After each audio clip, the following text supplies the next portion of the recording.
IMOTEP, Beka Nefer ou Maître Nefer, Iti, ou soyez les bienvenus sur la plateforme de l'Académie de la culture noire kémétique. C'est votre Seb, Kinke Lawamazulu Kufu IMOTEP Atumura.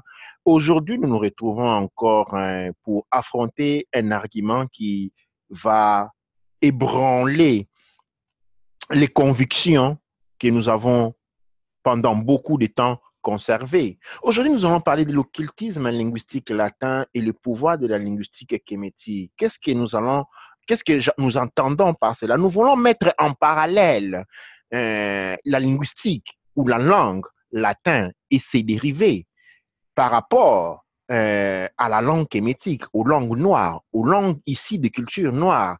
Nous allons déceler ici un secret très important de la linguistique. C'est-à-dire, quand on parle, on est en train d'exprimer des volontés qui ont des intentions énergétiques. Il est important de comprendre l'essence non littéraire, l'essence non sur base du dictionnaire, mais plutôt l'essence culturelle des mots que l'on utilise, parce que chaque mot a un pouvoir bien déterminé. Eh bien, nous allons affronter un sujet qui va être époustouflant pour certains et vraiment enseignant, libérateur pour beaucoup d'entre nous, qui est celui de l'occultisme linguistique latin et les pouvoirs de la linguistique kémétique. Nous allons les faire aujourd'hui avec moi, votre Neb Kinkela Mazulu Kufu Imote Patumura, et nous avons aujourd'hui avec nous la Ka Neb Hetz,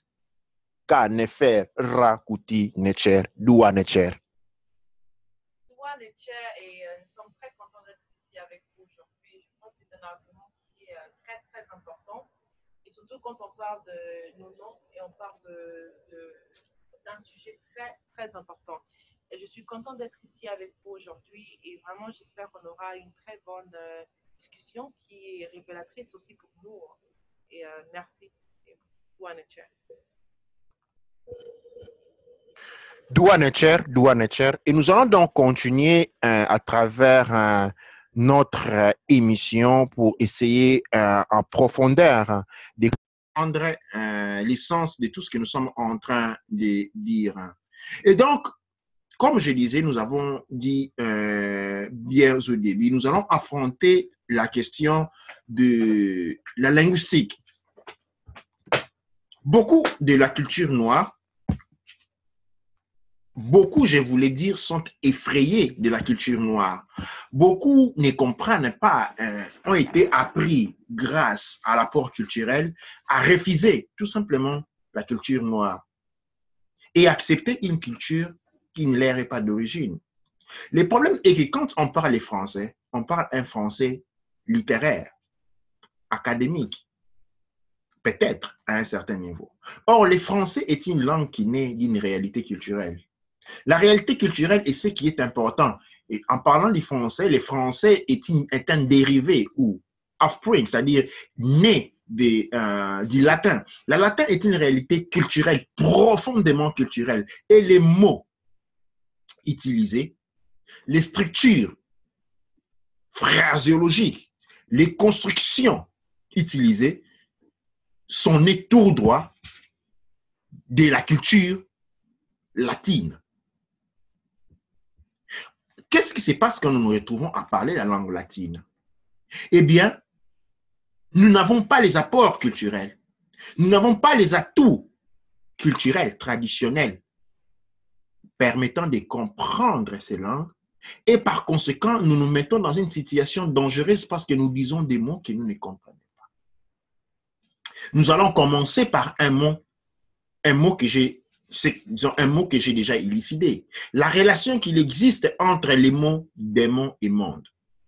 En fait, le mot monde est un anagramme du mot démon. L'anagramme est une science à travers laquelle on retient l'essence d'un mot. Et, c'est-à-dire, quand je dis on retient l'essence d'un mot, je vais par là dire qu'on retient l'énergie d'un mot. Et on change tout simplement la structure ou l'emplacement des lettres. Avec ce petit exercice, qu'avons-nous obtenu? On obtient deux mots qu'en prononçant, nous n'arrivons pas à comprendre réellement ce qu'ils signifient parce qu'ils ont une signification qui précède cela. Nous avons parlé du mot monde. Nous avons dit que le mot monde est un anagramme du mot démon avec toutes les conséquences qui en suivent. Maintenant, nous allons voir les mots Dieu. Le mot Dieu comme la carte, disons, vous pouvez la voir sur l'écran, et vient de la racine Deo. Dieu vient de la racine Deo. C'est-à-dire, si nous devons parler dans le latin, nous avons Deo qui devient Dieu. Mais Deo, quand nous prenons le mot démon et que nous omettons les deux consonnes successives qui se ressemblent, M et N, on a Deo. Du mot démon, en extrapolant la lettre M et N, on a Deo. En cachant, si vous prenez les mots démon, avec les deux doigts, vous cachez la lettre M et N, vous avez Deo. Deo, c'est Deos. Dios en italien, qui devient lié à français.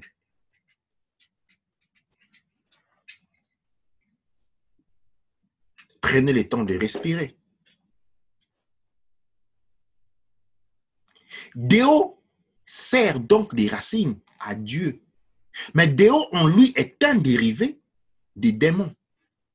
Et dans Deo, la dernière syllabe, quand on dit syllabe, on a dé et mon. Quand on l'inverse, on a monde. Quand nous utilisons l'élocution parlée comme mon Dieu, en la remettant dans la langue latine, on a mondeo. Ou monde. Ou monde. Et le monde, nous avons des mains. C'est-à-dire, à partir de mon Dieu, mon Déo, on a démon, on a monde. Et il y en a aussi les noms.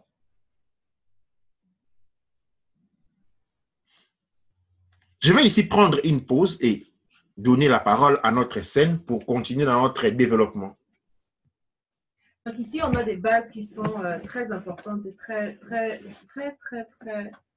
vraiment symboliques aussi à voir. Parce que quand on parle de démon, on a mon, et on parle de mon cheval, mon truc. Donc on a la partie qui aussi ajoute le démon. Et si vous voyez très bien, c'est quand on fait les exorcismes, par exemple, on a besoin d'avoir le nom du démon.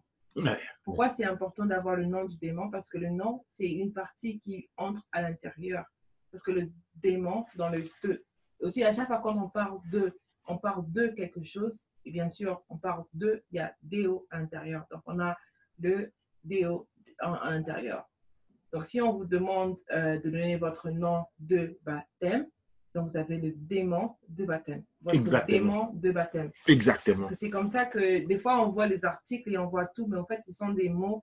Et c'est surtout la langue française, c'est une langue qui a trop d'articles, trop d'adjectifs et trop de paroles qui n'ont pas beaucoup de. À eux-mêmes, ils n'ont pas de sens. Donc on ne peut pas dire mon comme ça.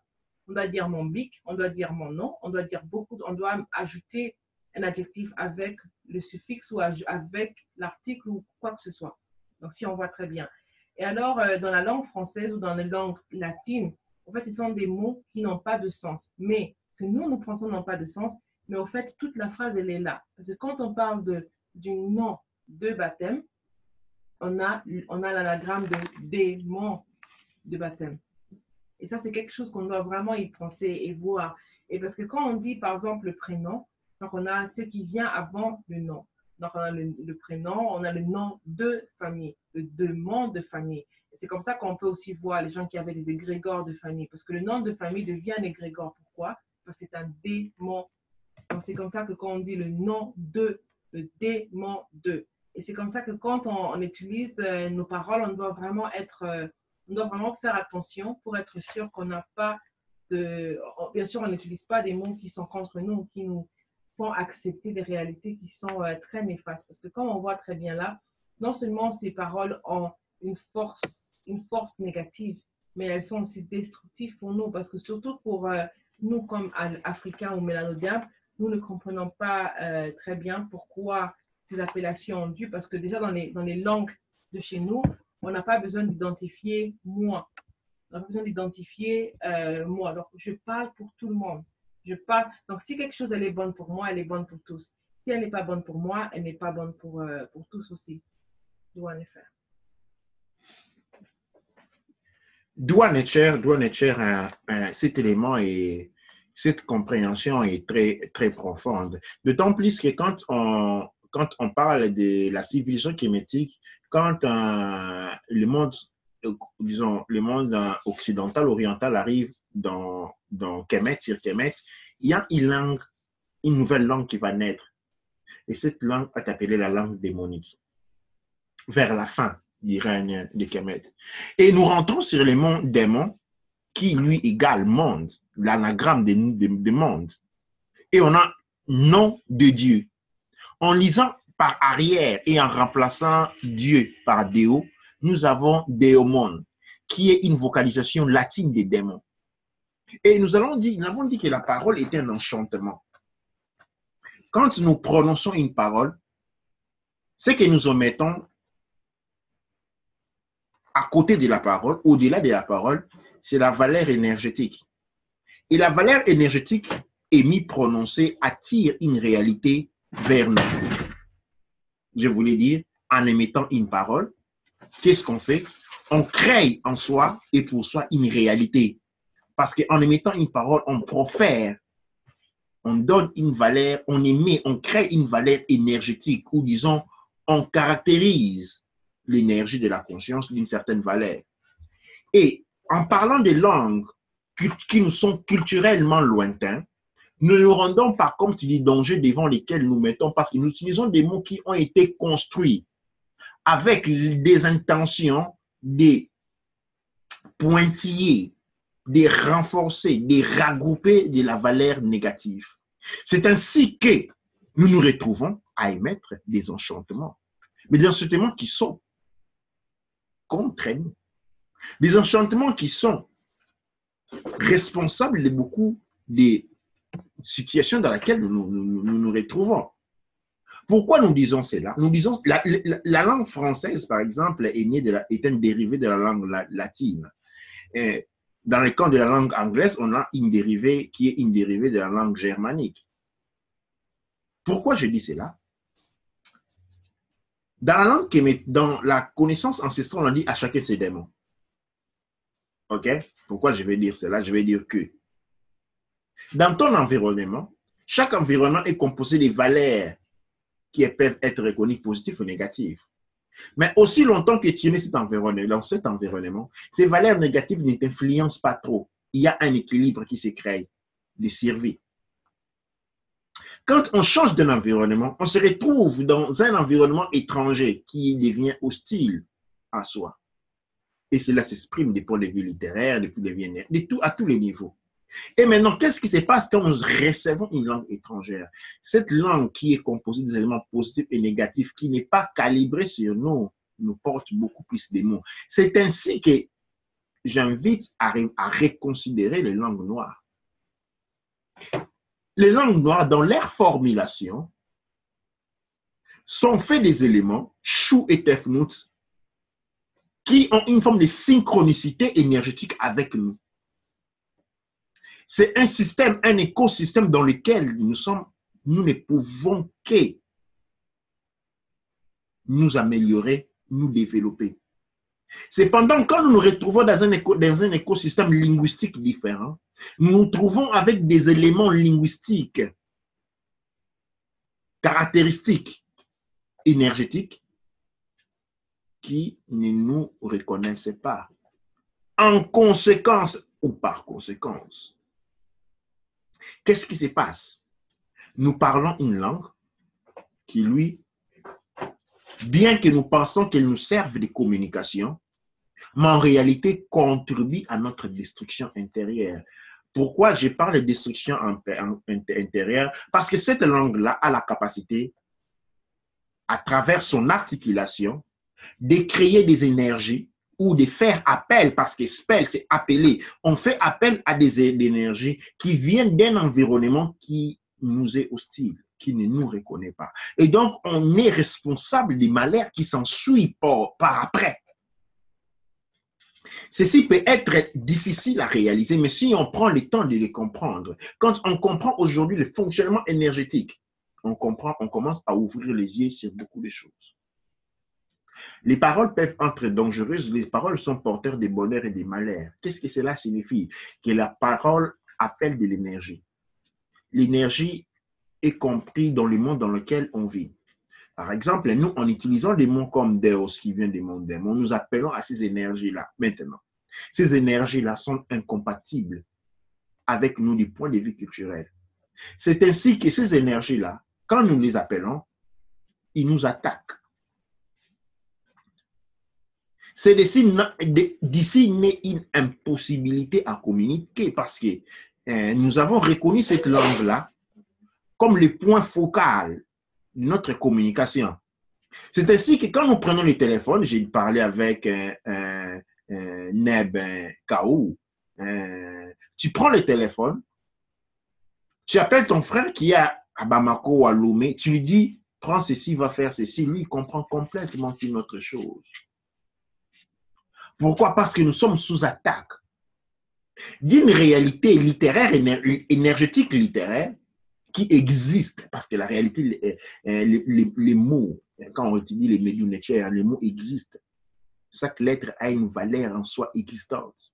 Chaque combinaison a une valeur existante. Il y a des combinaisons qui sont faites d'énergie positive, chou, tefnout. Il y a des combinaisons qui sont faites d'énergie négative, apep.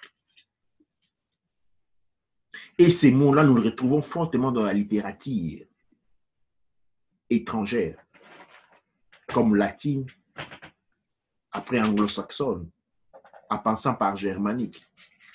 Et ce sont des mots que nous avons appris à utiliser chaque jour.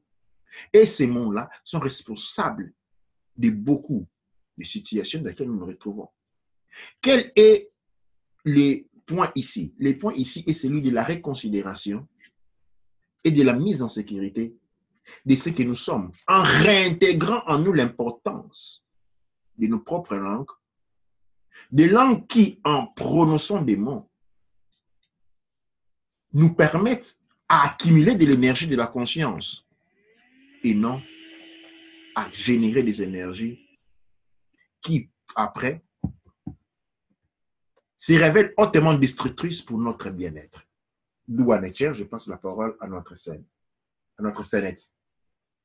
Douanetière, et je pense que quand on utilise la période, le nom, et c'est une chose qui est très symbolique parce que quand on est né, on doit nous donner un nom.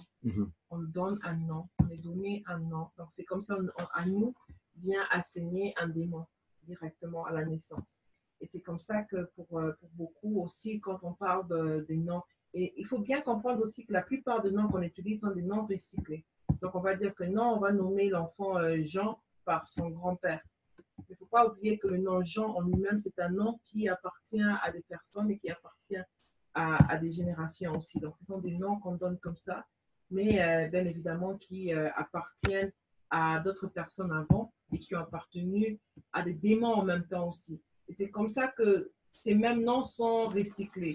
Et si on part sur Kemet ou on part dans d'autres pays, dans d'autres réalités, on se rend compte qu'il y a des noms complètement différents. Donc, on va appeler un enfant Petite Fleur, on va appeler un enfant le vent du matin, on va appeler un enfant la nuit ou encore, comment on appelle, l'oiseau de la nuit ou encore l'espoir qui continue, quelque chose comme ça. Ce sont des noms qui signifient différentes choses et qui jouent des rôles différents aussi, qui jouent sur nos émotions et qui jouent sur beaucoup d'autres choses.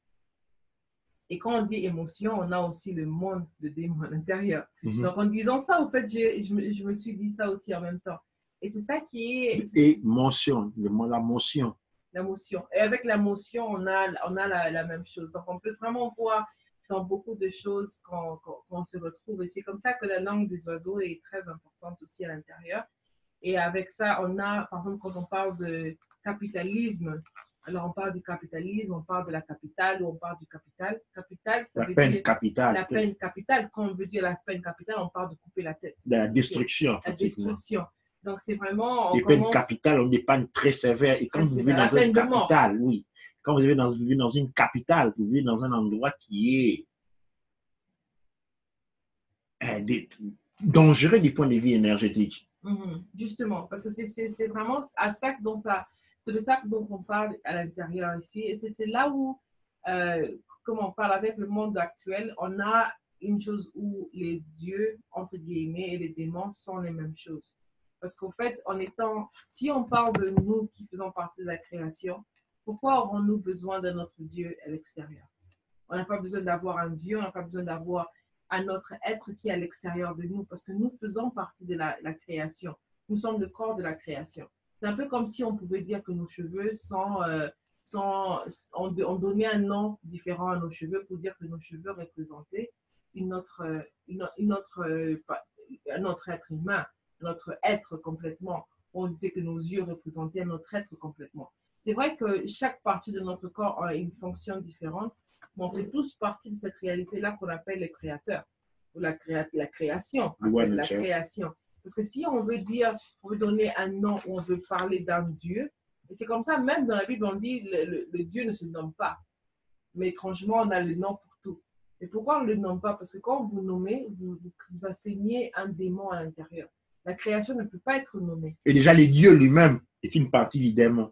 C'est une partie du démon parce qu'il est... La source, même. La source, c'est quand on parle du monde. Le monde, on a le démon à l'intérieur. L'anagramme du démon, ouais. C'est aussi quand on parle comme là, c'est la période de Noël. Déjà, ici, le Père Noël, on l'appelle Santa Claus. Santa, c'est l'anagramme de Satan. Satan, c'est l'anagramme de Satan. Et pour beaucoup, les parents, ils disent que non, il y a le Satan qui va aller donner des cadeaux à leurs enfants. Oui. Oui, l'image de quelqu'un qui rentre par les cheminées pour vous apporter les cadeaux, d'un vieillard qui rentre par la cheminée pour apporter des cadeaux à des enfants qui sont endormis, l'a dit déjà beaucoup. Et la chose qui fait rire, oui, absolument, ça dit beaucoup. À des enfants endormis, il y a un vieillard avec la barbe blanche qui rentre, qui ne toque pas par la porte, qui passe par les cheminées pour apporter des cadeaux. Pensez un peu dans la littérature traditionnelle. Quelqu'un qui apporte des cadeaux à des enfants sans que les parents ne soient conscients parce que les parents sont en train de dormir. Qu'est-ce que la conscience, l'intelligence traditionnelle disent de cela? Après cela, nous avons à peine fêté la fête, nous avons vu en Europe fêter ce qu'on appelle Halloween. Nous avons vu pourquoi, par exemple, les Noirs, beaucoup de familles noires dites chrétiennes, interdisent à leurs enfants de fêter la fête de Halloween, parce que, dit-on, c'est la célébration de la fête des morts, mais leur permettent de célébrer par après Santa Claus, qui est lui la fête des Satan lui-même. Avec l'excuse, non, on est en train de fêter les morts. Mais Pâques, c'est la fête de quoi? Pâques, c'est la fête de la résurrection des morts. Mais c'est les morts. La différence, c'est qu'à Pâques, on fête des morts blancs. Ce sont des morts blancs dont on est en train de fêter la résurrection. C'est comme la fête des morts, c'est la fête des blancs. Mais à ce moment-là, au peuple noir, absorbé dans les réalités chrétiennes et musulmanes, il n'y a pas de problème parce qu'on est en train de fêter la fête d'un mort blanc. Bon, maintenant, quand on est à Halloween, il n'y a pas de direction. Dans Halloween, chacun fête ses morts. Parce que l'Halloween, c'est une fête chrétienne, elle n'est pas une fête non chrétienne. Elle n'est pas une fête musulmane, elle est à 100% une fête chrétienne. Mais pourquoi au noir maintenant devient difficile de fêter l'Halloween? Parce que fêter l'Halloween, ça signifie fêter ses propres morts. Fêter ses ancêtres. Fêter ses propres ancêtres. Reconnaître la mort de ses propres ancêtres. C'est à ce moment-là on invente toutes les histoires pour dire que non, on incite les enfants à la sorcellerie. Et Noël, c'est quoi? Santa Claus, c'est quoi? Vous voyez, quand on n'a pas la compréhension linguistique de la réalité, quand on ne comprend pas la linguistique des points de vue culturels, on se soumet à des erreurs monumentales, des erreurs qui ont des conséquences énormes du point de vue énergétique. Je ne sais pas notre Sénète s'il y a encore ajouté là-dessus. Non, mais je pense qu'il faut juste souligner et demander de se réveiller parce que, en fait, nous, on nous a donné, on s'est réveillé un jour où on parlait déjà les langues chrétiennes.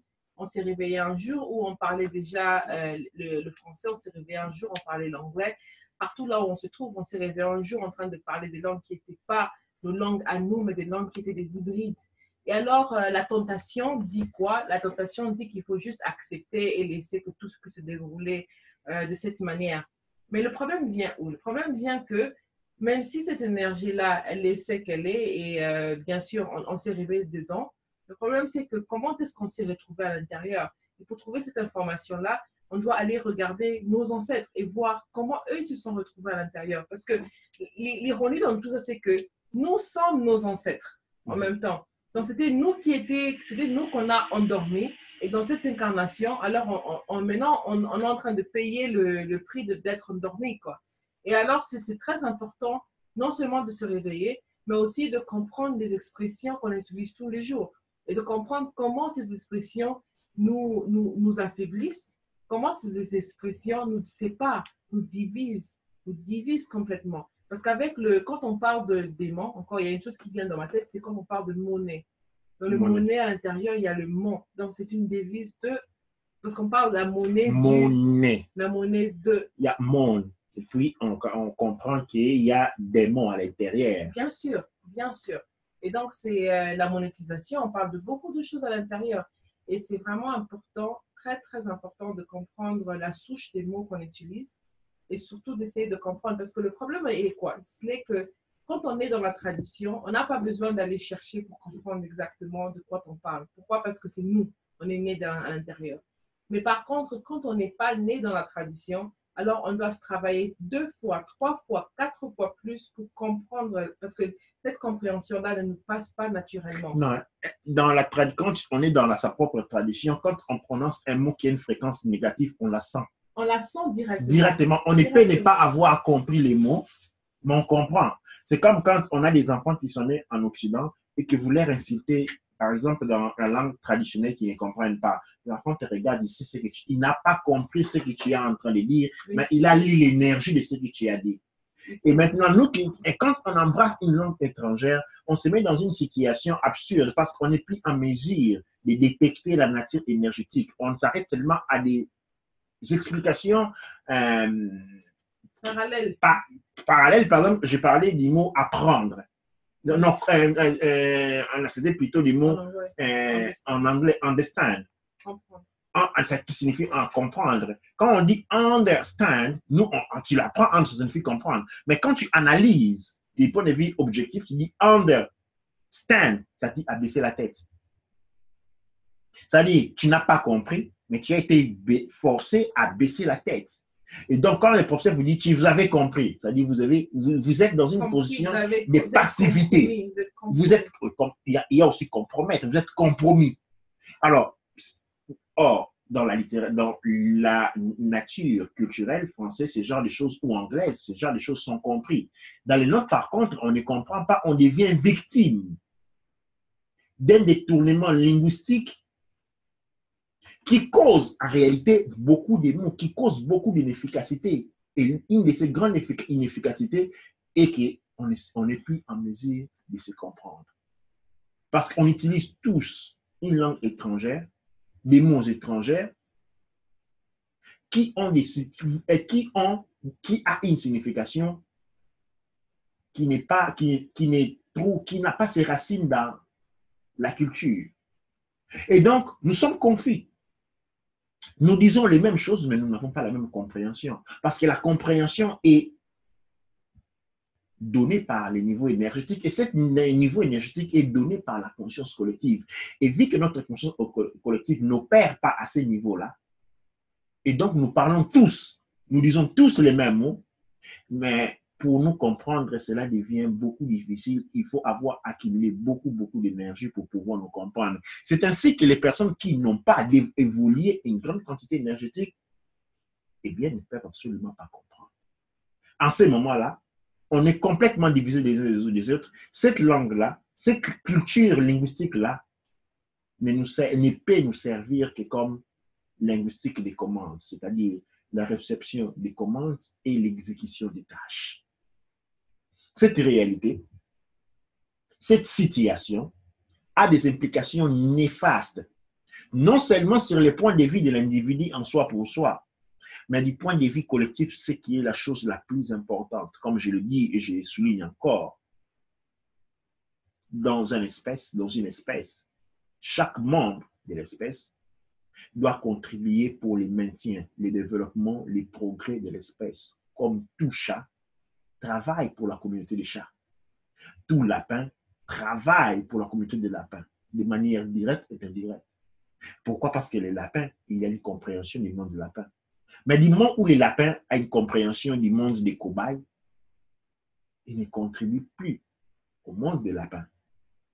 Et cette compréhension ici, aujourd'hui, nous la mettons au pied de la linguistique.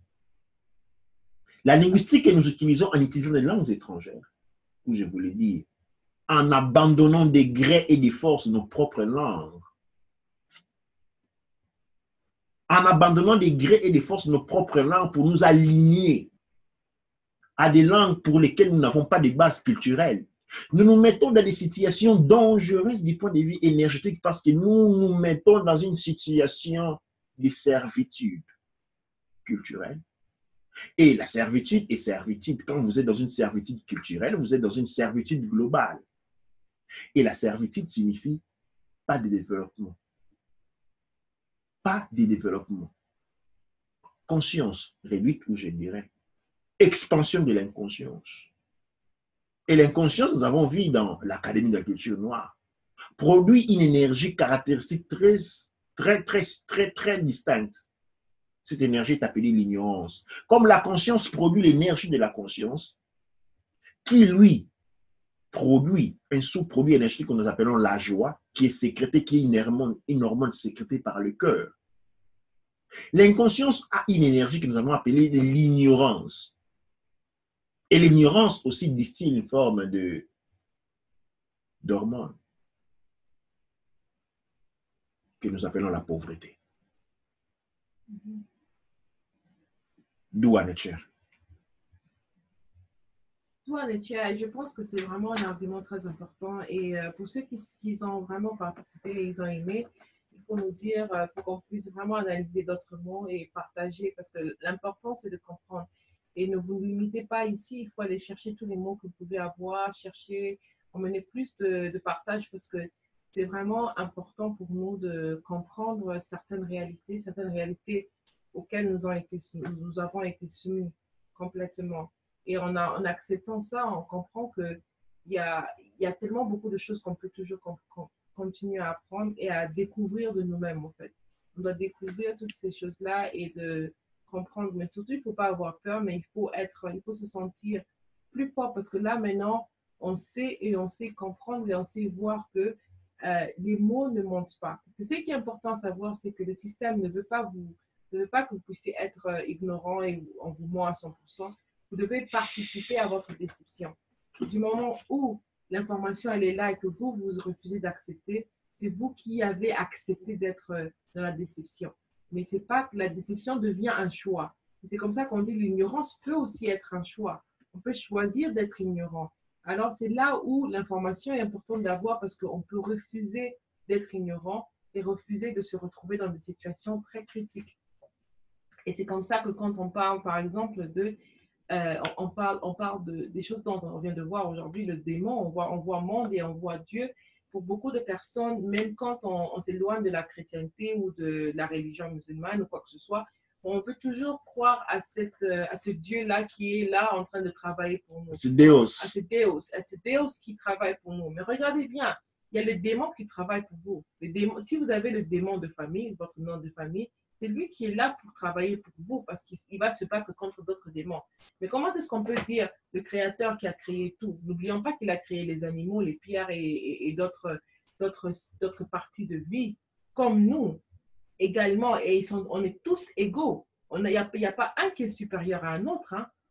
Mais comment est-ce que nous, on veut se retrouver dans ces situations où on a certains qui sont plus élevés que les autres? Et ce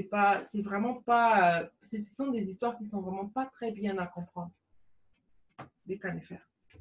BKNFR, nous allons finir ici avec les commentaires de notre KNFR Rapoutine Cher. Nous pensons que vous avez aimé, ou disons, vous a servi à quelque chose cette émission. Et nous continuerons à faire des émissions dessus. Nous vous invitons pour ceux qui ont des idées, qui ont compris quelque chose, qui ont individué quelque chose, de nous le communiquer en parlant des mots que nous utilisons dans la langue française. Et surtout, je vais finir en vous invitant. L'objectif de cette balade littéraire, c'était celui de stimuler les besoins, la compréhension et surtout l'utilité de revenir à une conception littéraire noire, au besoin de revenir sur l'investissement dans le monde littéraire noir, donner de l'importance à nos langues, travailler sur nos langues.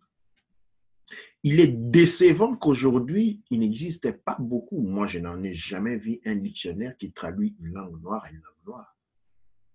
Chaque fois que nous avons affaire avec un dictionnaire, et même écrit par des Noirs, on est toujours en train de traduire les Swahili en français, les Swahili en anglais, les Swahili en allemand, les Swahili en néerlandais, les Lingala en français, les Lingala en néerlandais, les Kikongo en néerlandais, en français, en anglais. Il n'existe pas, que moi je les connaisse, un dictionnaire qui traduise les Kikuyu, au Kiyombe, ou les Shizulu, au Mandingue, ou les Lingala, en Swahili. Ce positionnement signifie une domination culturelle.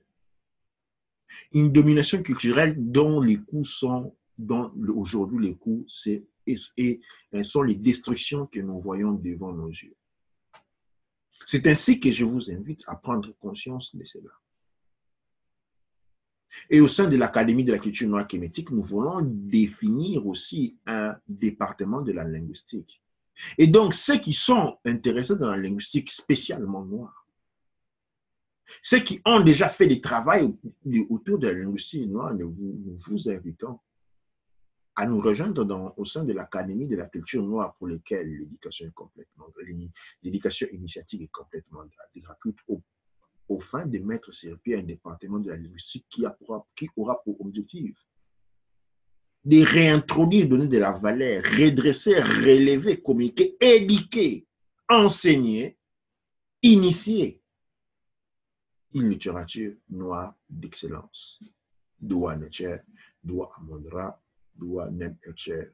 Et pour finir, je tourne encore vers les Nem Elcher et je dis Amasu empa emra sangsu, emenra empa emra, au kuaura manketipa erura.